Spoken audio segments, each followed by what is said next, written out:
Hello and welcome to Shaka Extra Time. I am Paul Ndiho, and joining me on set live is Shaka Sali himself, aka the Kabale Kid. Hello, Shaka. Hello, Paul. Good to see you again. Good to see you too. How are you? Hugely terrific. Great, great. A warm welcome to all our Facebook followers are watching us live. Shaka Extra Time is a place where you get to talk to Shaka. Shaka today will be taking your questions on a wide range of issues, but before we go there, let's start right here at home. So Shaka, something remarkable is happening in the United States in terms of immigration. Policies are changing. A lot of people who are coming, who have had the privilege of crossing the United States through the southern border, are being told, no, things have changed. It's no longer business as usual. What do you make of that? You know, it is a very, very interesting issue. There's no question about it. And you saw how, for example, it played out during the midterms. It frankly didn't seem to be pretty much on the political radar in terms of the midterms, because you realize that the issue really that appealed to a lot of people, and that's the reason why they voted for the Democrats, especially for the House of Representatives, was the issue called health care. Health care and the jobs, really, and the paycheck and stuff like that. But nonetheless, the issue of immigration is very, very important, especially to the Chief Executive Officer of the United States of America. And I'm talking about the man who heads the executive branch, the President Donald Trump. His issue is immigration, immigration, immigration. Just like when you talk about a very good house and what have you, you always hear people saying location, location, location. Interesting. Let's look at it maybe from the historical perspective, since we are focusing on Africa. Between 1884 and 1885, the Europeans, at the time the European colonizers, when they're going to partition Africa, they decided to have a meeting of sorts, and they invited themselves to this meeting that was, I guess, led by Chancellor Bismarck, Prince Bismarck at the time, to partition Africa. Not a single African was invited to attend that.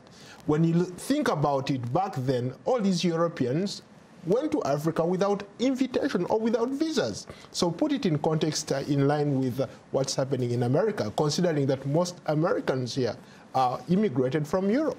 It's a very interesting point, and of course it is a very emotional and emotive issue when you think about it.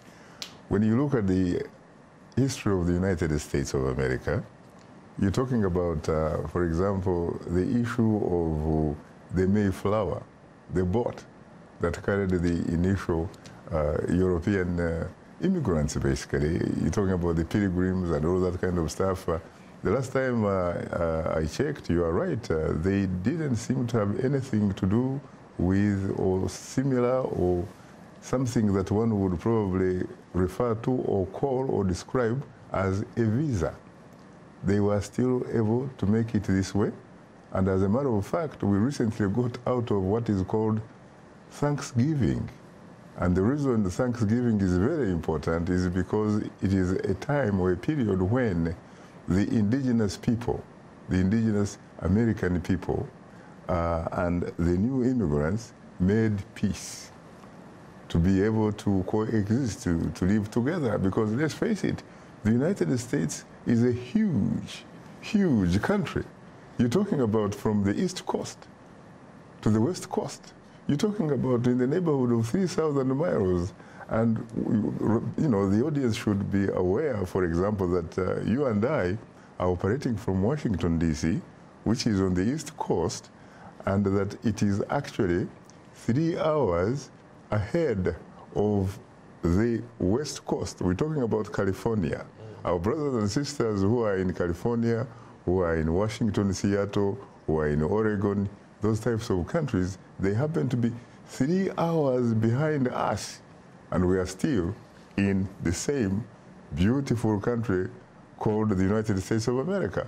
So, yes, this is a country, for example, for centuries, sincerely, that appealed to the rest of the world because it was basically looked at as the home of almost everybody, really. It had such a huge heart, welcoming people who were in need of running away from political, for example, political persecution, running away from countries where there was no religious freedom. In the sense, looking for not only a greener pasture, but in fact, running away to come to America, and they were sure that once they hit the land of America, they would be free at last. This is America, where people came poor, people came without education, including myself and stuff like that, and you had the opportunity to go to school, to go to college and get yourself a degree, get skills and stuff like that, that would market you and give you an opportunity to make contributions to Americans and beyond. When you look at a guy like you, a guy like me, we are reflections of what I'm talking about. When you're looking at the President of the United States himself, Donald Trump, his parents were actually came from here. They came from Europe. When you look at his wife, she also came from Europe. So it's very, very ironic sometimes that the issue of immigration has really become very hot. Yes, I think one could make a very legitimate, point that definitely this country needs to be in a position where it is in control of its borders. It is in control of its borders in the sense that all people who come here should come here legally, so that you can protect Americans from the issue of job competition and what have you. Yes, that is legitimate, but again, this is a country almost unlike any other country that you can think of in modern times, sincerely, which has had a huge heart, and I hope that this is not the end. What do you make of people, for example, asylees who are trying to come to this country? Earlier you talked about how we've been privileged to benefit from some of the opportunities here in this country. There are a lot of people who look up to us and they say, I want to go to America, but how am I going to do it? As we speak, asylees, people who are seeking asylum here, are not allowed. What would you say to those young people out there who are looking up to you and they want to maybe eventually make it up to here? No, the Trump administration has not said, or nor has it in fact a policy of saying that you cannot come to America if you use the legal channels. I can only say that those who are hoping to come to America for one reason or the other, they should be able to use legal channels by, for example, approaching the nearest embassy or the nearest consulate, fill forms and go through the system as it were. But if you think that you can walk your way through, through the back channels and stuff like that, that may not really be easy anymore, because this administration is really very much focused on making sure that it secures its borders and has all the tools, including security forces and what have you. In fact, they have even, I think it has reached a point where they're even trying to use some elements of the armed forces outside of the border, certainly because the U.S. armed forces are not supposed to be in the business of policing, really, police and all that kind of stuff. But I think that, people should know that if they take the legal route, the legal channels and what have you, they still have a chance. They still have an opportunity to come to America and realize their dreams, whatever dreams they have. Let's cross over to Nigeria. Campaigns, political campaigns for general elections in February are underway. Two prominent candidates are on the ballot. There are several other candidates on the ballot, but the two stand out. That is President Muhammadu Buhari and former Vice President Atiku Abubakar. What's at stake, Shaka, in these elections? It is very interesting that the two gentlemen that you mentioned, both of them, in fact, hail from the northern part of Nigeria. One of them, of course, is a former senior military officer and indeed even in fact a former military head of state in the 1980s, until of course he was toppled by then General Babangida, Ibrahim Badamasi Babangida, with his colleague General Sani Abacha at that time, even though ironically they are also the ones who had actually initially carried out a coup that helped Muhammadu Buhari become the military head of state at that time.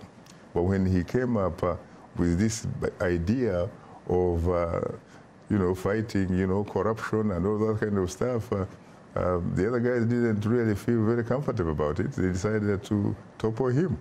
But this time he came through the democratic route. He was popularly elected about 5 years ago, and he is the president. He's once again, of course, fighting corruption.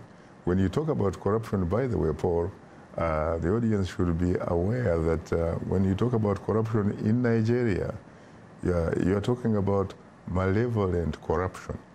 It's not benign. It's malevolent.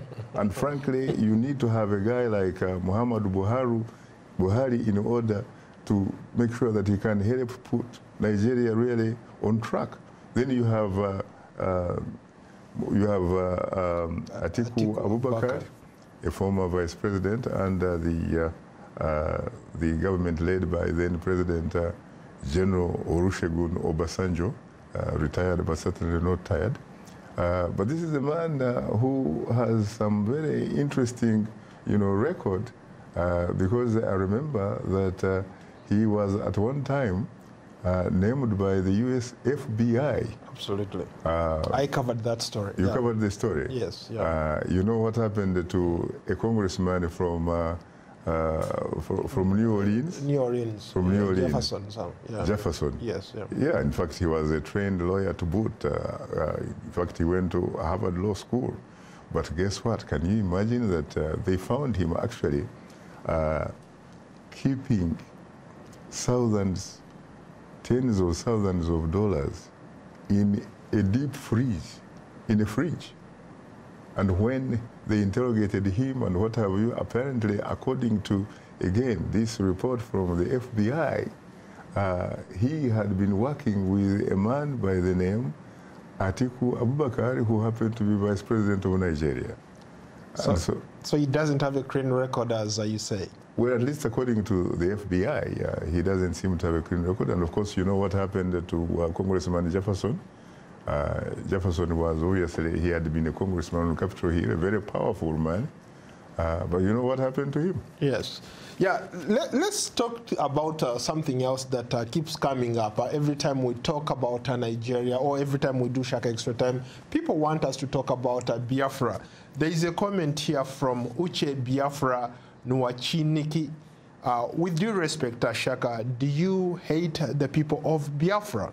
What do you think? What can you talk about Biafra's problem on your program? Which, on the contrary, I have absolutely no reason why I would hate Biafrans.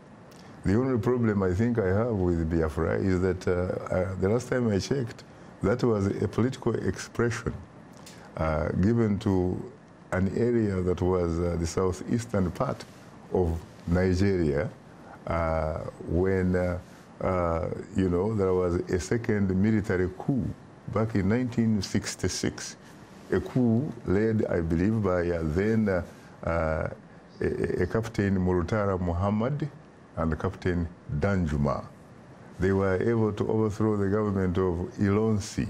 Now, Major General Ilonsi was an Igbo, and earlier he had actually come to power through a coup that was largely led by Igbo army officers, most of them, in fact, majors. And here I remember, of course, one of the majors that I admired so much. He was like my hero, really, Chukuma Kaduna Nziogu, who was a major. He had been Sandhurst trained and all that kind of stuff. And again, this coup was actually brought about because of corruption at that time. And so what happened was the fact that in the first coup itself, the senior military officers who happened to come from the north had been killed, eliminated. And then the people who were running the show and what have you were basically mostly Igbos. They were majors. In fact, here I'm reminded even of a Major Emmanuel Ifia Juna, who had been a university graduate from, Ibadan, University College, and had actually been also a Commonwealth high jump champion in the 1950s. But this man was a major, and he was supposed to be leading the coup operations in Lagos, but apparently didn't quite succeed. And the man that I told you was my hero, Chukuma Kaduna Nziyogu, was based in the north. He did his part and what have you, and that is how Major General Ironsi eventually became the first military head of state after toppling the government of, there was a prime minister who was an incredible, orator, an incredible orator at that time, Satafawa Balewa. Now, I also remember that when I first came here, in 1976, by the way, my first roommate was Maseras Osuji. Not only was Osuji an Igbo man, but Maseras, at least by his confession, had actually been a gallant soldier in the Biafran army. Interesting. And because of the fact that the federal Nigerian government fought against Biafra, which had been led by a man who had actually later became a friend of mine, and I covered him so much. We used to talk very occasionally. Dim Odumegu Ojukwu. He had actually been a lieutenant colonel in the Nigerian army, along with people like now General Gowon. They had been lieutenant colonels together and what have you. But because of the second coup, they found themselves on two sides of the aisle. The Igbos were executed in the northern part of Nigeria, those who were living there and what have you, and they ran to the eastern part, the southeastern part of Nigeria, which eventually they declared to be an independent republic of Biafra. There was also another man who came from there who I respected so much and who really inspired me, at least intellectually. You're talking about a man called Dr. Nandi Azikiwe. He was called Zeke of Africa. He was one of the earliest Africans, arguably, to gain a PhD from the United States. And I had always admired those people from that side and what have you. And I had sympathized, and I continue to sympathize and empathize with the people who come from that political expression that was known as Biafra.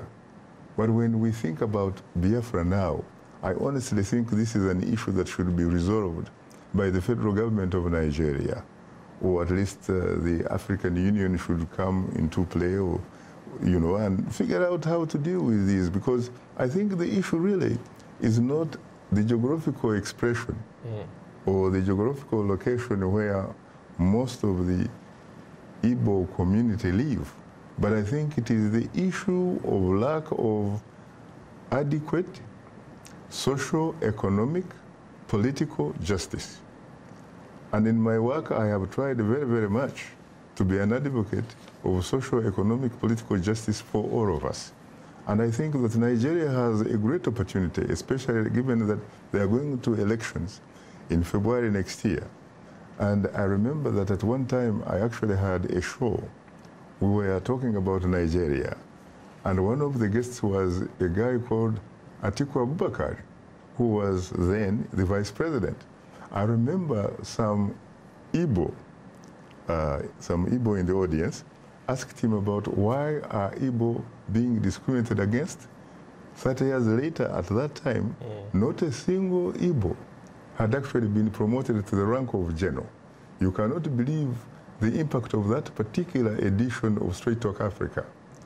2 weeks later, the government promoted about 3 or 4 Igbos in the armed forces to the ranks of brigadier, major general, and what have you. So I hope that if this man can actually become president, Atiku Abubakar can find it in his heart to make sure that he reaches out to all Nigerians, including people who say they come from Biafra.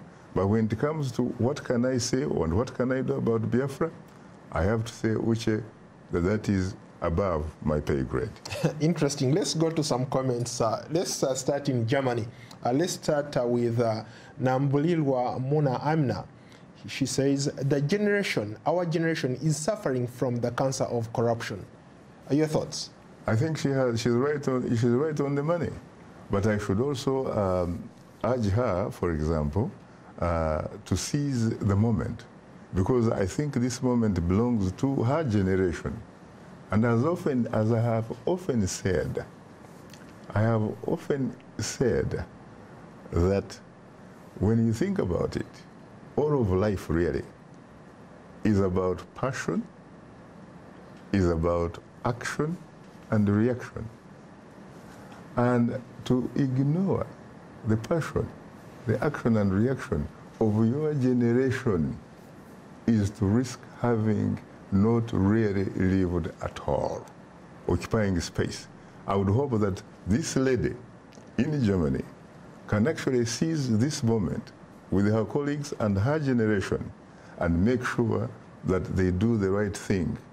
They fight, defeat corruption, and make sure that they restore the dignity of Africa.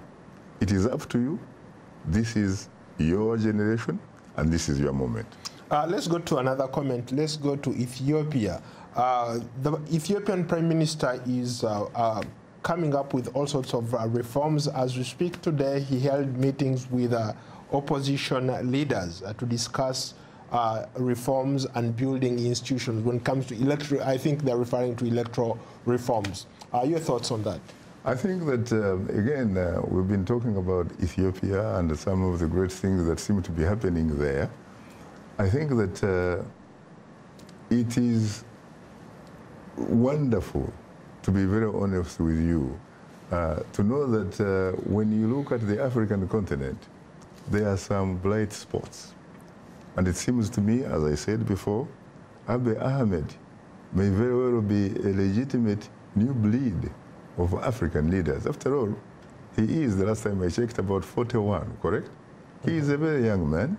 And I think that when you look at the average generation of most African leaders, you're talking about 60, correct? Yes. Yeah, so it seems 60, to me, between 65 and 70. Precisely. Yeah. So it seems to me that Abiy Ahmed may very well be, you know, the beacon of hope for a new African leadership. So you are talking about our generation. I could potentially become the next... You have to wake up. This is your moment. You have to seize it. Mind you, you can't simply sit there and wait for political manna from heaven, because it's not going to happen. You're going to have to look for it. You're going to have to do it, demand it. And you have the mathematics, by the way.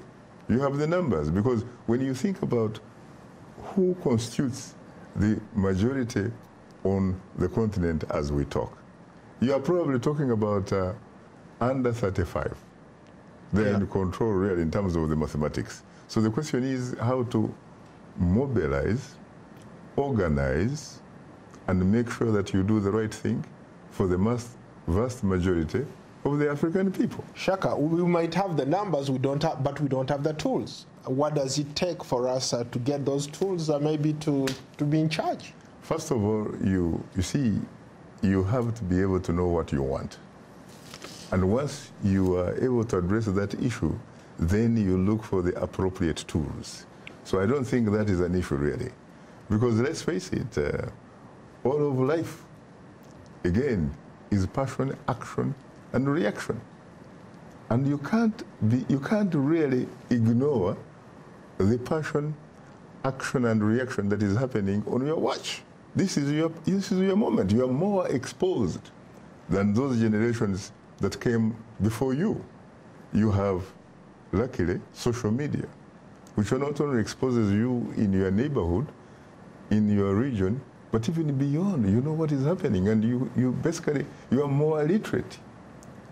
You are more exposed, more literate. You have the mathematics on your side. You cannot afford to occupy space anymore. You have had an opportunity, a great honor to inherit a continent that is incredibly wealthy. The only problem is it lacks the type of leadership that it desires. I know that Shaka, no let's society, go to another comment. Yeah. I know that no society gets a leadership that it desires, but rather it, it gets what it deserves. But I think you guys, you really have to learn from the mistakes of those generations that came before you. You guys don't give us the breathing space, but let's go to another comment quickly. We are almost running out of time. Ugandans continue to mourn at the death of innocent Ugandans who died in a tragic boat accident. A lot of Ugandans are commenting here. They want your comments and thoughts on what happened. I think what happened obviously is tragic. It's most unfortunate. And I think that's part of the, part of the reason it happens is obviously because somebody is not in charge of the store. If somebody was in charge of the store, they would have made sure that those types of boats, for example, they are the type of boats that really are fit for doing the work that they were supposed to do. I gather that these are boats that may in fact have not been even licensed. And if they are not licensed, who knows when there was the last time that they were serviced and all that kind of stuff. And so I think it is the issue of somebody actually either being or being absent of being in charge of the store. That's really the issue. Yeah. What are you talking about tomorrow on Straight Talk Africa? Tomorrow we are going to be talking about the long-awaited elections in the Democratic Republic of Congo. Are they going to be, in fact, democratic elections? Are they, in fact, going to be free, fair, credible, and transparent? Or are they going to be simply what someone would call selections? Let's go to, we have time for one quick comment. Let's go to Julius. He says passion, action, and reaction are applied in a democratic government that believe in truth and justice.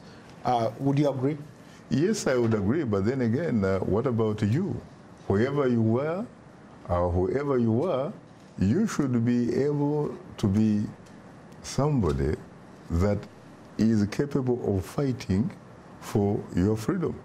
You should not accept to be a hostage in an environment that you should, in fact, be able to occupy. Democracy is not something that just falls into, on the ground from heaven. It's not manna. You can't expect democracy simply to fall on the ground like manna from heaven. That one you are going to have to demand. And you're going to demand using your constitution. You're going to have civil disobedience. You're going to protest. You're going to debate until you arrive at a time where you have a society that reflects social, economic, political justice for all. Unfortunately, we have run out of time. I want to thank you again for watching this edition. I'll be off for some time, the whole of December, so I'll see you probably in January. But in the meantime, Shaka will be here talking to you every Tuesday. Thank you so much, Shaka. You're most welcome. Yeah.